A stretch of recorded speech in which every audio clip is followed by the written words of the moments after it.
Hi, I'm Sueann Ramella. There are proverbial poems full of nature like The Road Not Taken by Robert Frost, and then poems that bring comfort because they describe the unease that you feel in a moment, but salted with a little bit of hope, like Kitty O'Mara's And the People Stayed Home. That was written about the coronavirus pandemic. And then there are poems that reach deep into your heart and shake you out of the bubble. Jericho Brown's poetry does that. His book, The Tradition, won the 2020 Pulitzer Prize for Poetry. It leaves you moved and breathless. Find out about his writing journey, how he got his name, and why he loves librarians in this episode of Traverse Talks. I am so thankful that I got to read your book of poems, Tradition, and I just want to shout out to the Pullman Neal Public Library in Whitman County, Washington, which is super rural for having this book available. Yeah, I love libraries so much. I love libraries. They're the best places, and librarians are angels on earth. I thank God they? for them every day.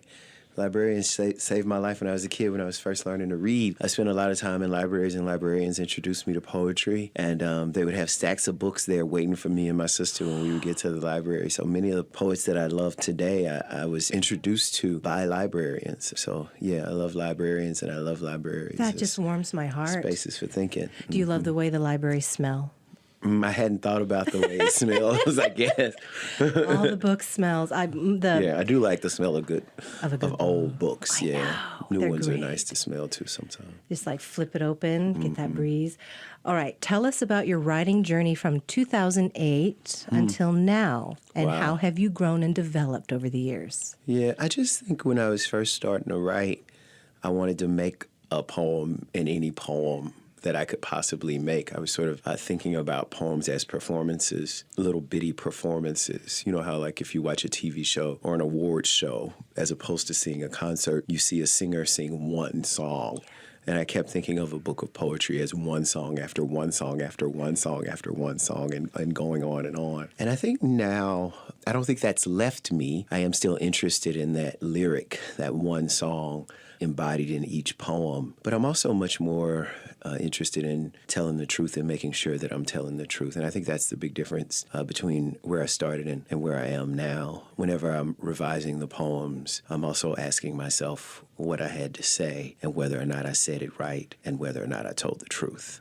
And that's really what I hope I'm doing in this book, in a way that I may have done intuitively or instinctually in the first two books, but much more purposefully in this book. You've honed your craft. I hope so, yeah. So speaking for myself, because I'm sure you get many different reactions, it takes me places so quickly, and I'm there in a moment, and then I tear up because I feel like then I'm whisked away. Oh, wow. Yeah. And left catching my breath. Yeah. And feeling deeply about this person I had not met, who put me in a space with so many feelings. You have a few poems that touch on your childhood and your parents, and there's still love there, but there's also abuse, and so there's many different feelings. Just reading your poetry is, I don't mean this in a bad way, emotionally exhausting. Good. Oh, That's good. it's so good.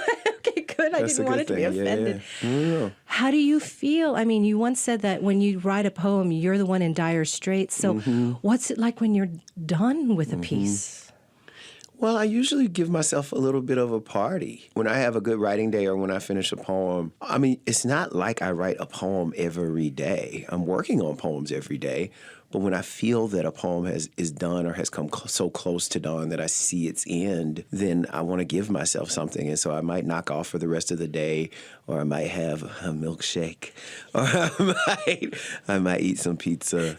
Usually fun for me arrives in the form of food I shouldn't be having. Oh, I'm there. Or, I'll go out. I mean, it depends on what happens. I've learned over time that it's a good idea to celebrate even the smallest of accomplishments, but me having a poem then is a very big accomplishment since I'm a poet, I'm glad to hear that. I think more people need to treat themselves after they finish something. It's a good idea. Yeah. Yeah, it's a good idea.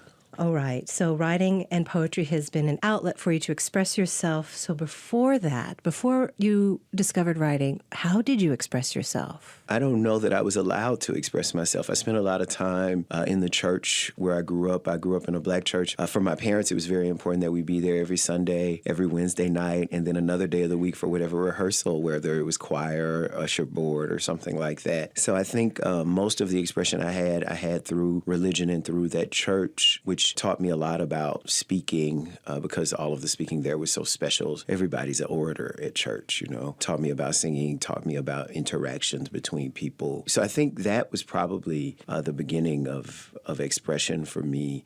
A lot of people don't know this, but when you grow up in church, a part of what the evangelical movement has at its base is the fact that it's the world running alongside the world. So if you're knee deep in your church life, then you can go to the church picnic, you can be in the debate team, you could be on the sewing team, you could be in home ec, you could be on the basketball team. Everything you have in this so-called world that we live exists in this microcosm of the church. And there were also these competitions. You could be in drill team, you go to district drill team competition, state drill team competition, national drill team competition.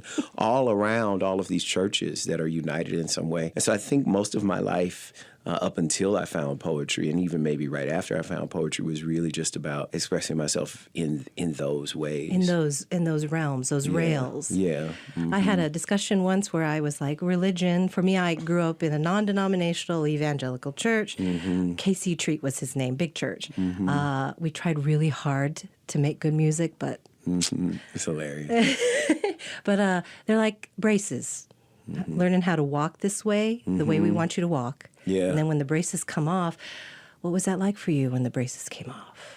Well, the braces are still coming off. They don't. Hopefully, they never stop coming off. I think freedom is something ongoing and something I'm learning every day. My life was saved by poetry, and I understand that just like there's a God in the church, there must be a God in poetry because it's poems. I wasn't in church. I was reading a book of poems when I decided to live and not die. I was reading a book of poems that felt like secrets to me. It was a book by a writer named Essex Hemphill, actually, and I was reading poems as an undergraduate on a fellowship for the summer in the same school where I'm a college professor now at Emory University. And I was reading his poems and I was afraid somebody caught me reading them. I kept feeling like I was reading these secrets and I kept looking over my shoulder. And me understanding that poems could do that, could keep me alive in that way, to give me something to look forward to, was probably the first fit of freedom that I had, because I understood that this thing I always wanted to do could make people feel this way. I had enjoyed poetry, but I had never been saved by them in that way before.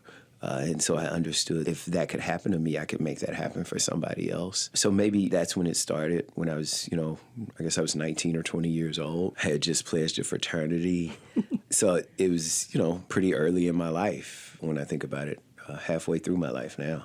I used to work as a speechwriter for the mayor of New Orleans, which in many ways was very freeing because I was finally able to have sort of kind of a backstage political voice, but also I was in a brace because I was writing speeches, and the thing about speeches is that you have to stay on message. When you're writing a poem, you don't even know what the message is. You find that out as you are writing it. So, over time I went and I got a graduate degree, MFA, and PhD degrees, and I think that also led to a certain kind of freedom. But then, institutions have their own laws and their own braces. So even going to school or being a professor, there are certain rules you end up following that you find ways to rebel against. So I think what I'm trying to say is that I think that's ongoing or has been ongoing, and I hope it continues to be. I think it takes a certain type of creativity and intelligence to be very creative within boundaries. Mm-hmm.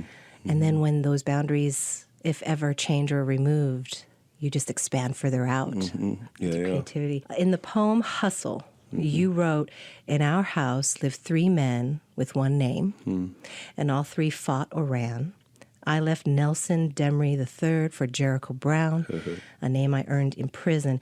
Tell me about that time in your life and what it means to you now. Well, those lines are just, they're quite honestly about the fact that I grew up a third and I had a father and a grandfather with the same name, which was always strange. You would see his name everywhere. Yeah, it's funny. When my poems first started coming out, part of the reason I changed my name was the fact that they had this name on them that I didn't feel like was completely mine. And I wanted a name that I knew was only my name on my poems. Maybe I wouldn't feel that way now, but at the time it was very important to me to be able to stake a claim on my own work as mine and not as the result, although in many ways they are the result. But I didn't need that. I needed to see them as mine and not as the result of my father or my grandfather. So changing my name and seeing a new name on them helped free me in a lot of ways, because then, first of all, I could create this brand new life based around this person that I had become, but also that person could write Nelson Demery's stories without feeling any kind of shame or guilt about them because he was a new person. So I think that's part of what that time was about. And I think becoming Jericho Brown is part of what I mean by that in that line, is that becoming Jericho Brown is what released me from that prison. And I know the story's out there already, but just for those who listen to the podcast, can you tell us how you came up with Jericho? Oh, I was having this dream. I was living in New Orleans at the time, and I had this dream that I was in a waiting room full of men, and it was very crowded, and there was a woman who was calling names for people to go into the door just beyond her, and she got to the name Jericho, and every time she would say the name, more people would come in the room, but Jericho would never, actually go to the door. So I got up, and I said, I'll be Jericho, and I walked through the door, and then I woke up. And that night, I met somebody. Somebody asked me my name, and I told them my name was Jericho. And they said to me, the biblical reference. Yeah, so you're straightly shut up. And I'm like, what? And they're like, it literally means straightly shut up. You don't know that? And he tells me it's loosely translated defense or good smelling. So he gives me all of these translations of the word Jericho. And I'm like, what are the chances of meeting somebody the same night that I have this dream? So I decided then that I'd change my name to Jericho. Auspicious. Yeah. Wonderful. Yeah. So there are cultures where changing your name is part of just growing up. Mm-hmm. Not so much in mainstream America. Mm-hmm. Would you recommend to people that they change their name? I don't know if I would recommend it, but I recommend that you be happy. So if changing your name is going to somehow be a catalyst, if you imagine changing your name is going to be a catalyst for your happiness, or if you don't like the way your name sounds now, yeah, sure, change it. Why not? I think it's a good idea to do what you need to do for you, and that you recognize what you need to do for you and not what you need to do to control other people. Do you know what I mean? And it seems to me that changing one's name is definitely something you can do that doesn't control or put boundaries around other limitations around other people's lives. Oh, yeah. And just thought came to me that there are some people in our lives who go through changes, some of them physical, some of them just life changes, and they ask you to please call me by my new name. Mm-hmm. And I feel like it's important for people to respect that. Yeah. And not take it personally. Yeah, definitely. That Bob is now Barbara. Yeah. Or I had a friend once named Trinley, who used to be Catherine, and then she became Buddhist and changed her name. And her family had a hard time with that. Did your family have a hard time with your name? No, they think it's funny. They don't call me that. And I don't mind when people from my past called me Trey. I mean, my family always called me Trey, which was a nickname anyway, so I wouldn't have minded that. Everyone I went to school, high school with, called me Nelson. And when I see them again, they'll say Nelson, and I don't stop them to tell them my name is Jericho now, because they knew me as Nelson, and I don't mind that. My name is Nelson. I don't mind that. At this point in my life, I don't mind that that's a facet of who I once was. A layer. Yeah. Yeah. So no, I don't really get bothered by that. My family didn't know that my name was Jericho until my PhD. I was the commencement speaker at my own PhD graduation, which is very hilarious. Amazing. Every time I think about it. Yeah. I think I just realized it in saying it that happened. It's very funny. But my parents, that's when they found out, because it said on the program, Nelson, open quotations, Jericho Brown, close quotations, Demery the Third. So I had this long name on my graduation program. And I remember they made jokes about it. They're still making jokes. I had a PhD a long time ago, and they're still making, when they see me, they say, Jericho Brown, and everybody starts laughing. So they actually think it's funny. So family, they keep us grounded. Yeah, it's true. It's true. Yeah. Speaking of being grounded, what's it like having a Guggenheim Fellowship? Oh, it's nice. They give you all this money. Damn, yeah. And It's you like going to Italy with $50,000. that? It's a lot of money. Yeah. Did I go to Italy with that? I definitely went to Italy. Was that at the same time? I went to the Biennale in Italy. I actually had this fellowship at the Civitella Ranieri House, which is this castle. I stayed there for, I think, 6 weeks. And you write. They just give you time. They feed you and they give you time to write and get work done. And yeah, I'm always happy to win prizes. I like it when people give me money for my poems and money for me to work on poems. I get excited about that. We can't really get hung up on it, right? We can't get hung up on prizes and fellowships and awards. But when I get them, man, I love it. I love every moment. You know, and when I don't get them, I'm sad. I cry. I call my friends. I complain. But then I have to hurry up and get over it because I don't want that to be who I am. Because here's the truth about awards, if you're a writer at least. If you never win one and you're a writer, you still have to write. You still have to wake up the next morning and face the blank page and deal with the terror and the tyranny of that blank page. And you've got to put life on it. And if you win every one of them, if today somebody announced that Jericho Brown is the winner of every literary award ever, I'll be a lot wealthier and very happy.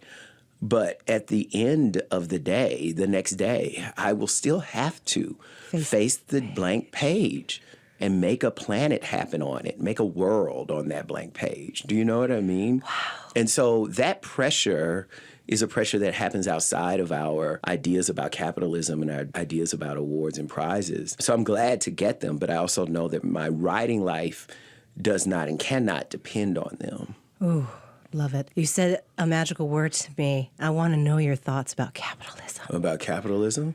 Is it working for us? No. I mean, everybody knows that's not working. That's a bad Can we keep buying our way out of it? No, like this is the other thing. I mean, we're in the middle of an election where one of the reasons why people don't want to vote for the person who most aligns with their ideas is because that person is also saying he won't take campaign contributions that are over a certain amount of money. So that person is going to be campaigning against a person who doesn't have that same kind of moral belief or ethical belief or political belief and who thinks, I will campaign with billions and billions and billions of dollars, which puts us in a position where we don't want to vote for the person whose ideals line up with our own ideals, which shows you right there that capitalism is not working. That's one example. I mean, there are actually lists and lists of examples to show that it doesn't work. It's also what we have to deal with. I mean, I do wish that we could have much more education about the fact that having a lot of money says nothing about one's character or moral being. Yes. Thank you. I mean, I do, particularly for young men, I think it's very difficult for everyone, but particularly for men, I think men they really get caught up in a lot of prideful stuff around what we own. You're not going to get the girl if you don't have the car? Well, not just that. You're not going to get the girl if you don't have the car, which means you won't have two possessions. Do you see what I'm saying? Like that, Oh, damn. that among the things that we think of as possessions, then the relationship with a woman in particular suddenly becomes one of the possessions. Do you know what I mean? And then that woman's beauty also becomes sort of like something to buy or market or think of as a possession. And so, like, those are the kinds of things that I think capitalism has not allowed us to be honest about. Capitalism, for instance, does not allow us to be honest about our bodies. The fact that we get older. You know what I mean? The fact that our bodies change. And that's okay. Yeah, and they should. You should. You getting older is better than the other option. Do you know what I mean? Get older. Yeah. You get old gracefully, and then you will die one day. Exactly. Hopefully nicely, but exactly. yeah. So those are the kinds of things that I think show that it doesn't work. But we're also in a situation where it is, because of what it is, it is. Do you know what I mean? This is what we're dealing with. Conquering mode of being. And because it's a conquering mode of being, it becomes very difficult to fight against it because the other modes of being aren't conquering. Do you know what I mean? And Professor, Americans are impatient. Yeah, it's true. And we're used to things going quickly, bigger, faster, and 24 hours a day. Yeah. So when we don't like something, we get very, very mad. Yeah. Not changing quick enough. Wow. You just gave me so much to chew on right there. Possession. I mean, as a woman. Yeah. I can't believe I never really thought of that before. There's so many things to learn and understand about our world. And we keep learning more and more about human behavior and the way the brain works and your animal brain and then the higher brain. And I mean, It can be exhausting sometimes. Yeah. But it's so interesting. It is interesting. Yeah. Sure. Right. So there are many controversial poems that highlight the dark side of America towards African Americans. Receiving the awards that you have, that speaks a lot of volumes, but have you received any negative feedback because of your poetry? Yeah, of course. I mean, well, on various levels. We were just talking about prizes and awards. I mean, every time I don't win an award, I got rejected. You're And like, I haven't won them oh. all. So that means there's all these awards that I get rejected from the Nobel every year. But I'm looking forward to you winning one. Me too. I look forward to it too. But so far, they haven't had a good idea about it. They haven't given me one yet. Do you understand what I mean? They got some issues, though. Right, clearly. But, so on one level, there's that. But on the other level, yeah, I've written poems that were what people think of as political. I've written poems that make use of the Bible or make use of religion in certain ways that have upset people. And I'll get emails. You will? Oh, yeah, people get in your DMs. I'll get messages on And how do you deal on with Twitter that? or Facebook. Oh, Twitter, or, good grief. Or Instagram or through my email, even at Emory, where people get upset about something that I've said. Is that something that's, in an art form okay to do? It's like the painter who's like, yes, I want you to be angry about this. Yeah. Or not. I mean, when does it become personal? Yeah, I don't know. I mean, I ignore. I had like a stalker. I wrote this poem called Bullet Points, and this guy, he wouldn't leave me alone. And I realized, I talked to one of my poet friends, the writer, great writer, Carolyn Forche. She's like, you cannot antagonize these people. I can antagonize them with my poems. I don't write my poems trying to antagonize anybody. I write the poems because they are the best example of my soul on earth. And so there they go. You can do whatever you want with them. But then after somebody's upset with me about my poems, I don't respond. I've learned from Carolyn and other people, when people are trying to get you to deal with their foolishness and their insanity, it's not a good idea, because the only way that you can deal with somebody else's insanity is if you become insane, and I'm not interested in being a crazy person. So I let it go. Oh, good. And generally when people are upset about my poems, it seems to me because they know something in them probably tells them that they're wrong about an idea that they've been living by. They can either get mad at me about my poem, or they can figure out how to adjust their lives. And nobody really wants to figure out how to adjust. We realize part of what poems, part of what literature in general, part of what art teaches us is how to look at ourselves for what our lives really are. And often you will come across poems that tell you what you've really been thinking, and then you don't like it because you haven't been living that way that you think. And so then for a lot of people, instead of lining things up so that you live how you think and think how you live, they would rather get mad at the person who brought the news. Because you made them feel something that they're not comfortable with. There's so much people being uncomfortable and not realizing that that's how you grow. That's the way life is, yeah. You're going to be uncomfortable, and that's okay. Yeah, uncomfortable's not so bad. Yeah.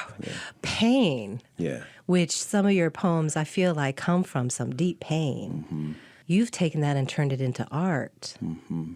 So looking toward the future, and I don't wish pain on you at all, but are there any life experiences you're interested to experience so you could write poems about them? No, I don't think about it that way, but I was just here at the school. I was telling a class that it's a good idea to never say no and to experience as much of life. Nikki Giovanni told me this. She told a group of students this when I was very young. Somebody asked her, well, what advice do you give to a young poet? And she said, never say no. And I always say, never say no, but use condoms. Yay! So I think it's a really good idea to get your heart broken and to fall in love and to climb mountains and to see things you haven't seen, because then you have things to write about, and to invest yourself in the passions that actually put you at risk, because you don't have anything at stake in your life. You're not going to have anything at stake in your poems. If you don't have anything at stake in your poems, you're not going to have poems that feel risky, that feel energetic. So that's how I'm trying to live. You're a very authentic person. Yeah. But I don't look for experiences to write about. Okay. No, I don't do that. How can those who don't write poetry, the layperson, how can we get more poetry into the world? Yeah, well, I mean, I have probably 6 billion answers to that, because I think about this a lot, and then I I also think about whether or not, as a poet, I should even be thinking about this, because maybe that's not my job. If my job is to write poems, is it my job to make sure poems are everywhere? I don't know. And then I don't know how much poems should be everywhere. I do know that people love poems whether they know it or not. Really? People, yeah, and I'll tell you how I know. I know that when I sit on an airplane, I sit next to people, and they ask me what I do. And I tell them I'm a poet. And one of two things happens. The one thing that happens is that they just stop talking to me because they think I'm lying, or they can't deal with that answer. Or they say the strangest thing. So they say, "What do you do?" I say, "I'm a poet." They say, "I hate poetry," which is always hilarious to me. It's like, I just told you. So they'll say, "I hate poetry." And what I've learned over the years to say back to that is, "Oh, you've never liked any poem? You don't have any line of any poem that you feel close to?" To which they always, every time I've ever asked, people then recite an entire poem. From various sources, often Cummings or Frost, I've heard a lot of. I'll get some lines from Eliot, I'll get some Stevens, I'll get some Gwendolyn Brooks. Had somebody recite "We Real Cool" to me pretty recently. Any Winnie the Pooh? No Winnie the Pooh. No Winnie the Pooh so far. I'm sure it'll happen now. But it's really interesting to me to have that experience, because these people in the middle of telling me how much they hate poetry are giving me the poem that has sustained them for often the last 40 years of their lives. And that seems to me the real proof of what poetry can do. A lot of us don't think. I think a lot about trees. I spend a lot of time thinking about trees. Many of us don't. I'm only recently thinking about trees in the last, I would say, 8 years of my life. Why? Because I bought a house and I have trees. What kind? And they're mine. I have crepe myrtles and I have some cedar tree. I have a whole bunch of stuff. Anyway. Sorry. So my point is that in spite of the fact that many people don't think about trees, if we think about even where we are, we're on a college campus right now and we're surrounded by trees. Mm-hmm. And if we were to try to imagine being in this same space without any of the trees that we passed by on the way here. So when we walked here, we weren't thinking about those trees. And yet, as soon as we think, oh my God, those trees aren't there on the walk from wherever our car was to this building, that scares us. That bothers us. And I think that's what poems do. I think you're right. I think we don't realize how much we need and love and enjoy poetry in our life. And I'm happy. I'm sad to say we kind of take it for granted. Exactly. Like air. Yeah. Poetry, trees, and air. Yeah. So some of the things that we can do is to change our relationship to the way we teach poetry and put poetry around us in the same way that we have music around us. Please, yes. When we listen to music, we don't expect. People read poems thinking that there's supposed to be an answer, and they read poems as if they're reading riddles. But when we listen to songs and enjoy them the way you enjoy art, which is that you allow feeling to get somewhere into your mind. So your feeling and your thought gets intermingled.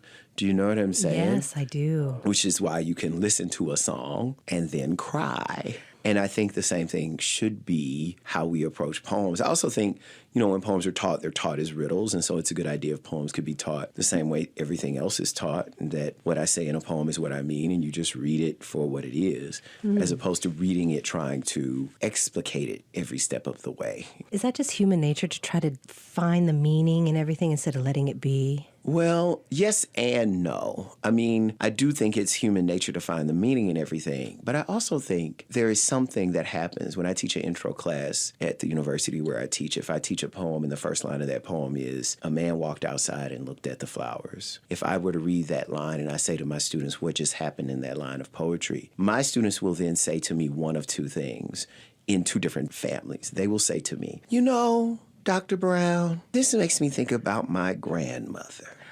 It's like, why? Why can't this man walk outside and look at these flowers? Nobody asked you nothing about your grandmother, right? Wow. Or, this makes me think about the 19th century architecture and the theory of, like, why did that just happen to me? A man walked outside. He looked at some flowers. And that's what I think happens in the poem. So, yes, I do think human beings see a mess and want to make clarity of the mess. But when there's not a mess, we could just see what's there. We put so much into it. We are so complicated, wonderful creatures. Yeah. Mm-hmm. That's one word for us. Complicated. Messy. We're messy humans. So then, are you okay when people read one of your poems and it means something completely different than your intent? I really haven't had this experience, maybe because when people, it's not like people report back to me their interpretation of my poems. I do hope that when my readers read my poems, though they will see things that I don't myself see in them, I do hope that the things they see come from the poems and not from things that aren't there. That's the most I can say about that. Jericho, that's all of the formal questions I have. All right, formal questions. I know, formal questions are over. So do you live close to your mom and dad? I live in Atlanta, Georgia, which I think is a 10 or 11-hour drive from where my parents live. And my sister lives in Washington, D.C. Because I live in Atlanta and it's the best airport in the world, getting there to my sister or to my parents through a plane or through driving, all of that is a lot easier now than it was when I was in San Diego, when it was impossible to get home at the last minute given family emergencies. So I'm happy to be back in the South. I mean, I'm happy to be back in the South also because it's good for me to be around the vernacular that I used to write. So when you were on the West Coast, what culture difference did you notice?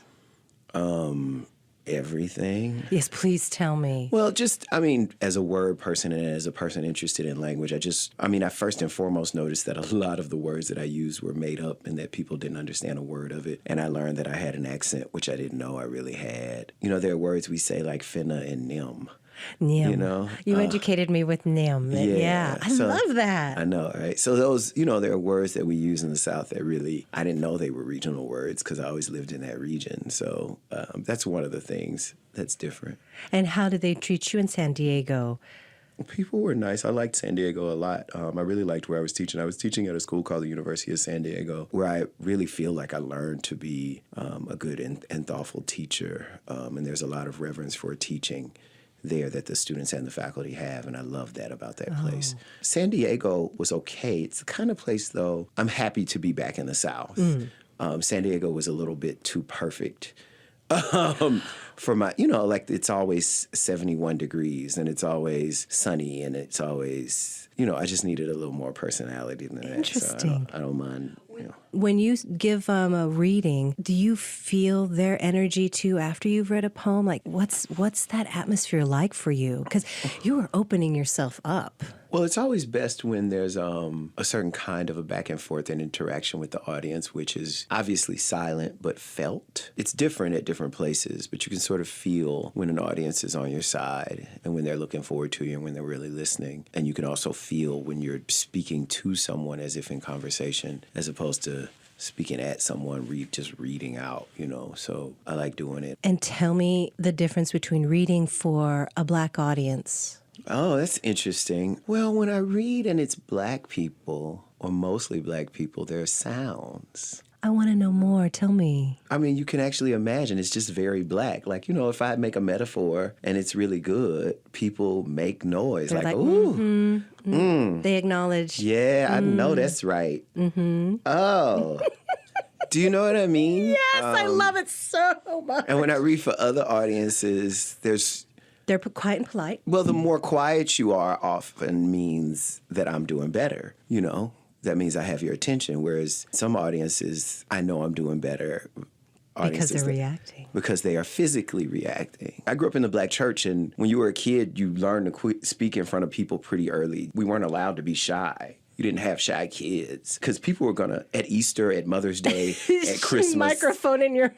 You had to say at least. I mean, from the point that you could speak, from 2 or 3 years on, you had to say Jesus wept. You had to give a speech, or you had to recite a poem, or you had to do something, and that happened every month. Do you know what I mean? You got lots of practice. And no matter what you said, when you said it from one side of the room to the other, from all over the sanctuary, because you were a kid saying it, people would be screaming in the middle of you talking. So I learned pretty early the power of words. That's why when people say spoken word, they mean spoken word, the word. The word. Yeah, and that word in the word gets different reactions from different people. There's so much feeling and expression in the African American community. And I come from a half white, half Asian background. And the Koreans are loud. And when they sound like they're yelling at you, it's because they like you. And then my dad's side is just, let's just keep, What's all that maintain. noise? Yeah. Maintain. And when Koreans talk, there's always like, And if I don't hear it, then I don't think they're listening. Yeah. So I had to learn really quickly. It's like, it's different people, different rules. Yeah. But Dr. Brown, thank you so much for taking the time. And I'm so excited that I have discovered your poetry. Thank you. Oh, thank you for writing. And I hope you have a good break. A couple days ago, I met a woman who is a Latinx feminist mental health advocate, and she was talking about self-care. And you mentioned some health issues, but also like meditation. What are you doing for self-care? I mean, I'm glad you're going to rest at the hotel tonight, but because this takes a lot of energy. This is a great question because maybe I'm not doing enough. But like I said, I am trying to carve out time daily. Good. Where I have meditation, and I am. The other thing I'm doing is watching more TV and more movies that I don't have to. Like, I think it's actually a good idea for me to watch some trash sometimes. Yes. What's your favorite trash? I like superhero stuff. I like all things Marvel. I like a lot of fantasy and magic. Game of Thrones type stuff. Oh my God, Game of Thrones. And I like, but I also like, I watch Scandal. I watch How to Get Away with Murder. So. How to Get Away with Murder kind of messed me up a little bit in the beginning. I had to take a break. I know, right? Yeah, it's a lot. It's a lot. Well, good. It's nice to know that that geniuses watch trash TV too. Oh, I love it. Isn't it? It makes me feel a little bit better about myself. I was sort of hoping you were going to say something like The Bachelor, but I'm glad we went with like the fantasy. Even I have my limits. Thank you, Dr. Brown. Thank you. Thank y'all so much. Poet Jericho Brown. Hopefully you can find his book at your library. If not, I encourage you to find it through your independent bookseller. You'll be moved. Thanks for listening to Traverse Talks. I'm Sueann Ramella.